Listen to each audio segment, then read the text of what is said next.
തുടർച്ചയായി തെരഞ്ഞെടുപ്പുകളിൽ മത്സരിക്കുന്ന, പരാജയപ്പെട്ടതിനേക്കാൾ കൂടുതൽ വിജയങ്ങൾ നേടുന്ന, കേന്ദ്രത്തിലും 14 സംസ്ഥാനങ്ങളിലും സർക്കാരുകൾ നടത്തുന്ന ലോകത്തിലെ ഏറ്റവും വലിയ രാഷ്ട്രീയ പാർട്ടിയാണ് BJP. 2014 ശേഷമുള്ള BJPയുടെ കാലം അടയാളപ്പെടുത്തപ്പെടുന്നത് ചരിത്രമായിട്ടാണ്. രാഷ്ട്രീയമായി BJP ഏറെ നേട്ടങ്ങൾ കൊയ്ത കാലം, സംഘടനാപരമായ ദൗർബല്യങ്ങളെക്കാൾ വിജയം ചർച്ച ചെയ്യപ്പെട്ട കാലം. അങ്ങനെ 3 തവണകൾ പിന്നിട്ട് 4ാം തവണ എന്ന ലക്ഷ്യത്തിലേക്ക് BJP എടുക്കുമ്പോൾ പുതിയ ചർച്ച BJPയുടെ പുതിയ അമരക്കാരൻ ആര് എന്നതാണ്.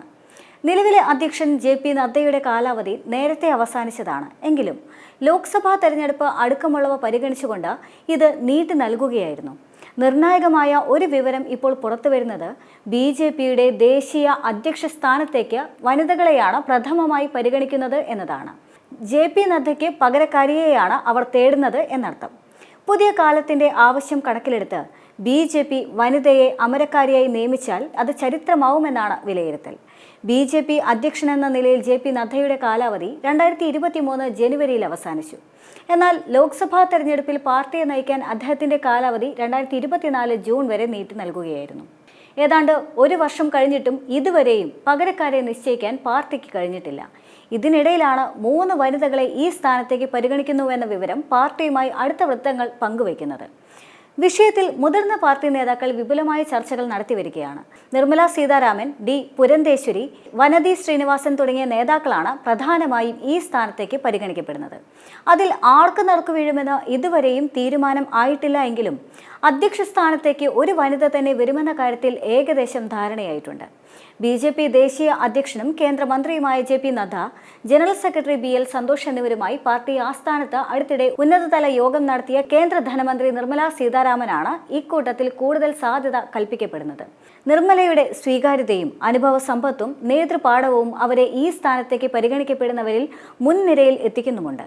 നിർമ്മല സീതാരാമന്റെ വരവ് ദക്ഷിണേന്ത്യയിൽ BJPയുടെ സാന്നിധ്യം വർദ്ധിപ്പിക്കാൻ സഹായിക്കും എന്ന കണക്കുകൂട്ടലും ചില കേന്ദ്രങ്ങൾക്കുണ്ട്. അടുത്ത മണ്ഡല അതിർത്തി നിർണയത്തിന് ശേഷം നടപ്പാക്കുമെന്ന് പ്രതീക്ഷിക്കുന്ന ലോക്സഭയിലെ സ്ത്രീകളുടെ 33% സംവരണം ഏർപ്പെടുത്തുന്നതിനുള്ള പാർട്ടിയുടെ പ്രതിബദ്ധതയെ ഈ തീരുമാനം പ്രതിഫലിപ്പിക്കുമെന്നും ചില വിലയിരുത്തലുകളുമുണ്ട്.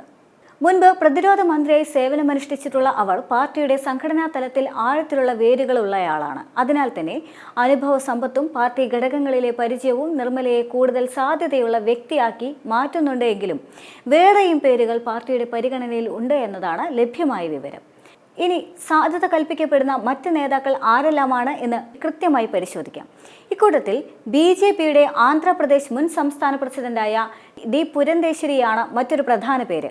ബഹുഭാഷാ നേതാവായ പുരന്തേശ്വരിക്ക് രാഷ്ട്രീയ മേഖലകളിലെല്ലാം തന്നെ മികച്ച ട്രാക്ക് റെക്കോർഡുണ്ട്. കൂടാതെ ദക്ഷിണേന്ത്യയിലെ സ്വാധീനം വർദ്ധിപ്പിക്കാനുള്ള പാർട്ടിയുടെ നീക്കങ്ങൾക്ക് ഇവരുടെ വരവും ഗുണകരമാകുമെന്നാണ് പ്രതീക്ഷ. തമിഴ്നാട്ടിൽ നിന്നുള്ള വനതി ശ്രീനിവാസനെയും ഈ സ്ഥാനത്തേക്ക് പരിഗണിക്കുന്നുണ്ട്. അവർ നിലവിൽ സംസ്ഥാന നിയമസഭയിൽ കോയമ്പത്തൂർ സൗത്തിനെ പ്രതിനിധീകരിക്കുന്നുണ്ട്. 1993 BJPയിൽ ചേർന്നതിന് ശേഷം സംസ്ഥാന secretary, general secretary, Tamil Nadu vice president തുടങ്ങിയ നിരവധി സുപ്രധാന പദവികൾ അവർ വഹിച്ചിട്ടുണ്ട്. നിലവിലെ സാഹചര്യത്തിൽ ആരായിരിക്കും JP നദ്ദയുടെ പിൻഗാമി എന്ന കാര്യത്തിൽ ഇതുവരെയും വ്യക്തമായ ഉത്തരം കിട്ടിയിട്ടുമില്ല. മേൽപ്പറഞ്ഞവരിൽ ആര് തന്നെ എത്തിയാലും അത് തുടർന്നുള്ള നിയമസഭാ തെരഞ്ഞെടുപ്പുകൾ കൂടി മുൻകണ്ടുകൊണ്ടുള്ള തീരുമാനമായിരിക്കും. ഇക്കാര്യത്തിൽ വൈകാതെ തന്നെ പ്രഖ്യാപനം ഉണ്ടാകുമെന്നാണ് കരുതപ്പെടുന്നത്.